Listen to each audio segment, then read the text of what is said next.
up, guys? Sorry it's taken me so long to upload a video. It's been a while, but I've just been busy with a lot of things lately. So I'm gonna do another video today on grass fishing because there's fish all over the grass right now. As you probably already know, it's July, early July. Fish are done spawning.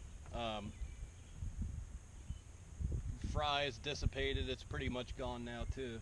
You can still find some here and there, but most of the fish have moved past that stage now. Now they're moving into their summertime patterns.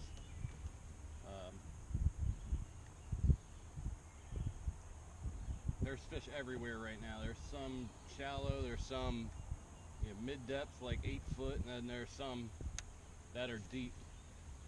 I've been catching them a number of ways. Some days have been shallow, some days deep, some days both. So it's just a matter of really fishing your strengths, whatever you're best at.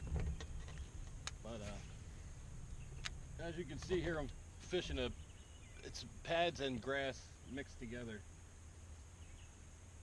And so far today I have 5.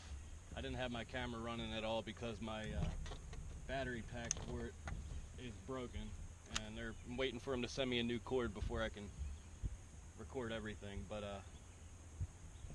yeah, again, I apologize it's taken so long. I have a lot of footage from this spring that I haven't even edited yet, and I probably have enough to make 4 or 5 videos. So I want to try and do a lot more tutorials this year though than anything.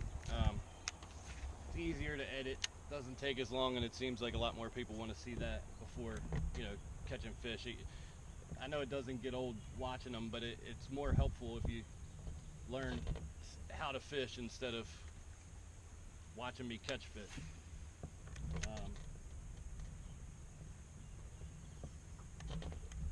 The water temperature today is 80 degrees already.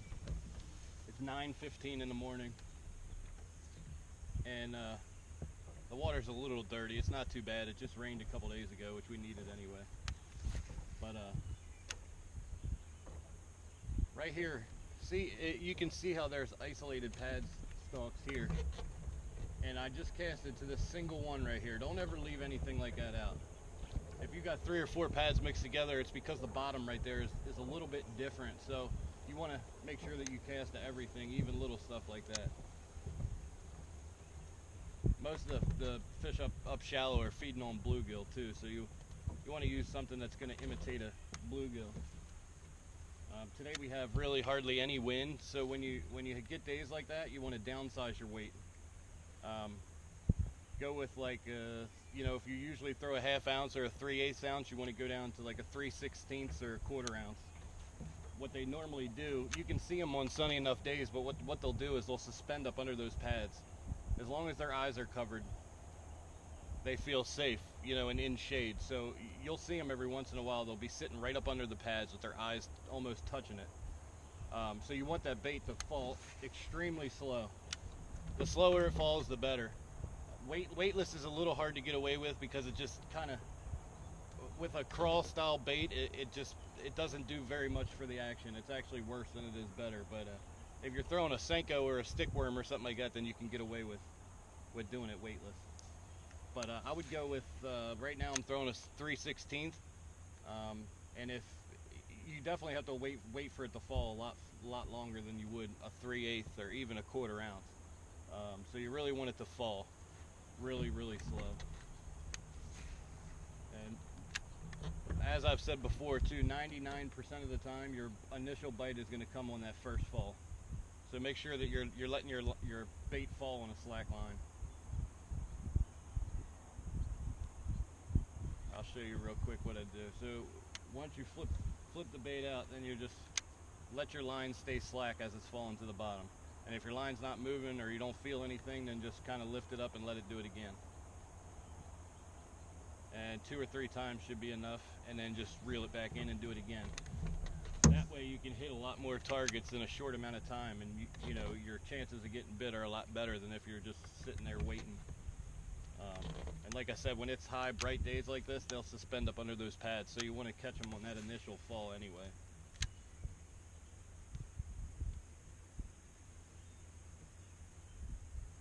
Same thing here. You can see it again. And I know I've said a lot of this stuff before, but it's really important for you to pay attention to. If you have pads here like this, and then you have an opening, and then another set of pads, it's because either there's a drop there or that bottom changes. So you want to fish the corners, and then you want to fish the front, and then you want to fish the left. And don't be scared to get back in holes either up in that shallow water. Sometimes they'll get really, really shallow. There's been a few fish the past few weeks I've caught in 2 foot, you know, or even less. So that's important to make sure that you do that too.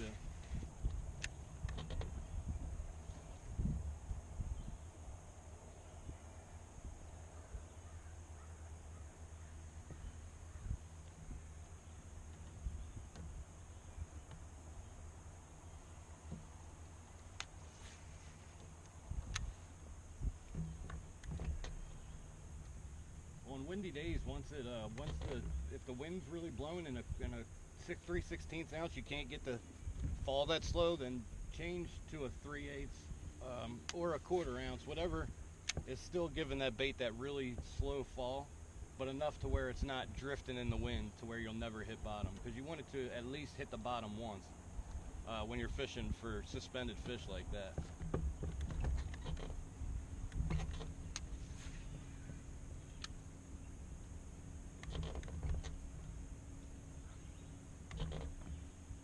Keep your trolling motor on low too. When you're coming through here, I mean, if you're not cutting through weeds or cutting through pads, you want to keep your trolling motor on as low of a power as you can. That way you don't spook the fish as you're coming through, because sometimes when they're up that shallow, they get really spooky.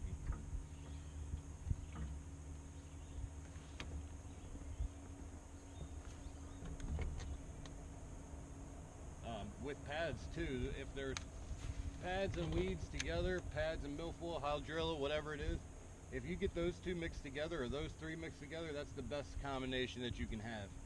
If you have just pads by itself, that's okay, but it doesn't offer enough ambush points and enough for the bait to sit into. So sometimes you'll find bigger groups of fish when there's milfoil and pads mixed together. And then if you get wood, mix them with those two, I mean, that's the best combination you can possibly get. So keep an eye out for that kind of stuff. Also, as I said before, as you're coming up on things, make sure you watch your graph as you're coming across them, because if you stay on the edge and you notice a foot drop or a foot rise, that's a lot. And most of the time you'll get your bites where it's either a subtle change like that, or a subtle drop, or anything different. Basically, you want to really focus on that area and make a few pitches to it. And again, if you guys or any of you don't know how to flip, it's almost really beneficial for you to actually practice in the backyard, or just practice anywhere where you can set out a can and flip to it, or whatever, to make it, you know, make yourself get better at it, because it's a great way to catch numbers if you can do it properly. You know, the number one mistake that I see is the bait going up too high. If you flip it up like this and it slams on the water, I mean, that's enough to make those fish just scatter right away. So you want it to hit that water as soft as possible, which means keep your bait as low as possible as you can to the water. The lighter weight will definitely help too, but you want to keep it low so it hits a lot softer. You kind of have a stealth entrance. It's the best thing that you can do. They don't even know it's coming, and then when it falls, they just come out and grab it. A lot of the time too, you'll be able to see them come out and get it, which is pretty cool.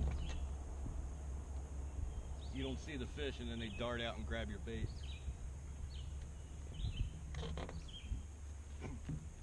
Again, too, high percentage areas are going to be where you have creek channel running near you, or any kind of inflowing fresh water is going to help. The oxygen, obviously, if you have pads and hydrilla mixed together, it's going to give you a lot of oxygen in there. So the fish have plenty of oxygen. Once the wind picks up, the reason why it helps is because it kind of mixes up the oxygen and all the little particles that the bluegill and other bait fish feed on. So those bait fish get more active, and which in turn turns the bass more active. That's the reason why when you have wind, it's always much better than if you don't.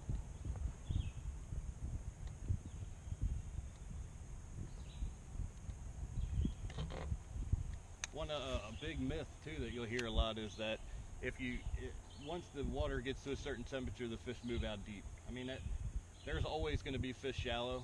It's true to a certain extent, but even some of the fish out deep, I mean, sometimes you can be right on top of them and still not catch them, which is the same thing when you're fishing up shallow too. But your chances are a little bit better of catching them shallow because they don't have anywhere to go. You know, they're stuck there. They're not going to travel long distances. Once they're here for the summer, they're here for the summer. They might move out a little bit deeper to the edge or move into the inside edge, but they're not going to travel very far.